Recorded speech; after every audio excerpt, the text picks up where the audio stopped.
Welcome to Cooking with Nanu. Today I'm going to show you a quick way of chopping Sukuma wiki, or as we call them in English, collard greens. Chopping greens can be very tasking, and that's why I'm grateful for the food processor because it makes that process much easier. I've had to buy the greens already chopped, which sometimes they don't end up being really fresh.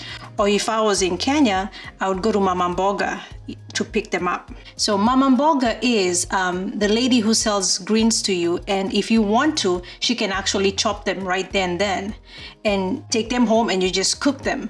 But since we're here, I have the food processor as my Mama Mboga. So I'm gonna show you that trick. All right, let me show you how my Mama Mboga works.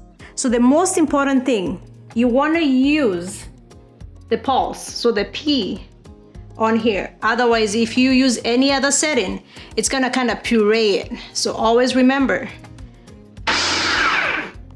that's what you wanna do. And you're gonna load your greens or Sukuma wiki on the top here. So you just wanna get a few in there. Set them up there. You get this guy back on and P, and you just keep adding as you go.